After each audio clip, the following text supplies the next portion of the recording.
सबसे corrupt, incompetent और दो मुंही सरकार है। भाजपा का सबसे बड़ा डर है ईमानदारी, जो आम आदमी पार्टी का सबसे बड़ा हथियार है, जिसकी सजा अरविंद केजरीवाल जी को मिल रही है।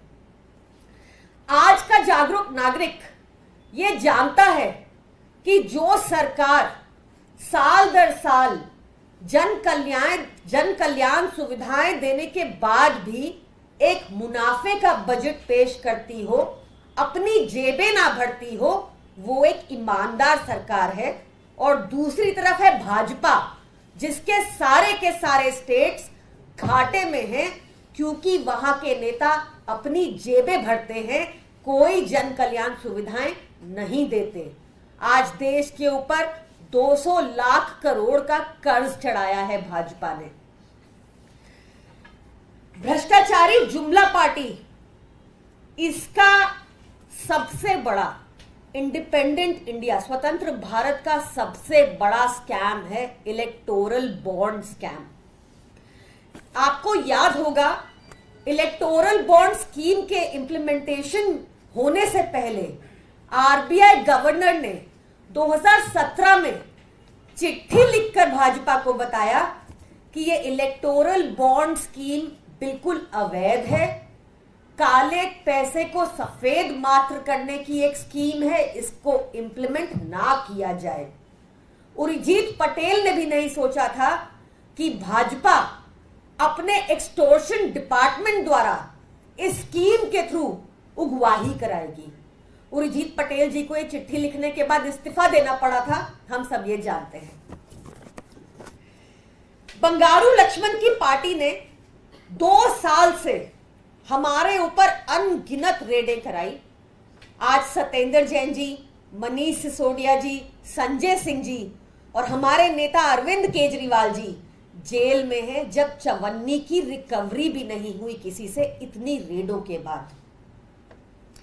एक डिले स्ट्रैटेजी के चलते ईडी और सीबीआई ने करीब 51,000 डॉक्यूमेंट्स कोर्ट के समक्ष रखे। 458 विटनेसेस को एग्जामिन कर लिया जा चुका है। ये सब डिले करने की स्ट्रैटेजी थी, इतने सारे कागज तोड़ देना। और इन सबको एग्जामिन करने के बाद 4 ऐसी जगहें हैं जहां पे अरविंद केजरीवाल जी का नाम आता है। पहली, सी अरविंद, जो मनीष सिसोदिया जी के सेक्रेटरी रहे, उन्होंने कहा कि अरविंद केजरीवाल जी की प्रेजेंस में उन्होंने मनीष सिसोदिया जी को डॉक्यूमेंट्स दिए थे। क्या ये सफिशिएंट रीजन है एक सिटिंग मुख्यमंत्री को गिरफ्तार करने के लिए? दूसरी और तीसरी स्टेटमेंट थोड़ी ओवरलैपिंग है, क्योंकि एक पिता और बेटे की है। एमएसआर, जो उस समय जगन रेड्डी की पार्टी के मेंबर ऑफ पार्लियामेंट थे, उनकी स्टेटमेंट है कि वो अरविंद केजरीवाल जी से मिलने आए थे। हां, मिलने आए थे। वो इसलिए मिलने आए थे क्योंकि वो चाहते थे कि दिल्ली में एक फैमिली ट्रस्ट के लिए उनको जमीन अलॉट हो।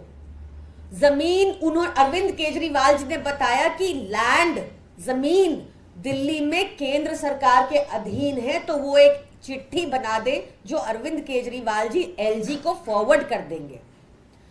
इसके उपरांत ईडी उनके घर पहुंच जाती है। ईडी कहती है बताओ मिले थे कि नहीं? वो कहते हैं हाँ मिले थे। बताओ इसलिए मिले थे, तुम शराब ड्राफ्ट करने के लिए, शराब घोटाले, एक्साइज पॉलिसी के बनाने के लिए, पैसे देने के लिए। वो लगातार मना करते रहे। 2 स्टेटमेंट दी उन्होंने, लगातार मना किया। उसके उपरांत 10 फरवरी 2023 को उनके बेटे राघव रेड्डी को उठा लिया जाता है, ईडी द्वारा गिरफ्तारी हो जाती है। 5 महीने वो जेल में रहते हैं। इस 5 महीने में ये भी स्टेटमेंट पे स्टेटमेंट देते हैं, और कहीं भी ना राघव रेड्डी ना ही उनके पिता मगुंता रेड्डी कोई बयान देते हैं अरविंद केजरीवाल जी के खिलाफ। फाइनली 16 जुलाई को बहुत प्रताड़ना के बाद ये स्टेटमेंट देते हैं राघव रेड्डी, और बेटे के मुंह में एमएसआर भी स्टेटमेंट देते हैं, जिस वजह से 18 जुलाई 2023 को फाइनली राघव रेड्डी को जेल से छोड़ा जाता है। चौथी स्टेटमेंट है पी शरथ रेड्डी, जिन्होंने 9 स्टेटमेंट दी टोटल। 9 स्टेटमेंट में कहीं भी अरविंद केजरीवाल जी का नाम नहीं लिया। फिर उनके आगे शर्त रखी गई, जब उनको 6-8 महीने हो गए जेल को, उनके आगे शर्त रखी गई 60 करोड़ रुपया दो और अरविंद केजरीवाल के खिलाफ स्टेटमेंट दो, तब जाकर वो सरकारी गवाह बने, तब जाकर उनकी बेल हुई।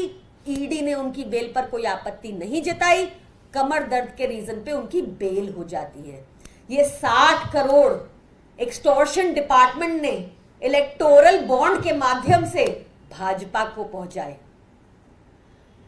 ये सारी स्टेटमेंट्स जिसमें अरविंद केजरीवाल जी का नाम नहीं लिया जाता, ये कोर्ट के समक्ष नहीं रखती इनकी ईडी।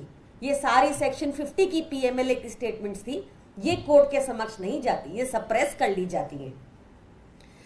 हमसे अक्सर पूछा जाता है, अच्छा ये भी बता दूं, पी शरत रेड्डी का स्टेटमेंट क्या था। उन्होंने खाली इतना कहा कि मैं विजय नायर के साथ अरविंद केजरीवाल जी को मिलने गया था, अरविंद केजरीवाल जी जल्दी में थे, उन्होंने कहा कि विजय से बात कर लो। क्या ये पर्याप्त रीजन है एक सिटिंग मुख्यमंत्री को जेल में रखने का?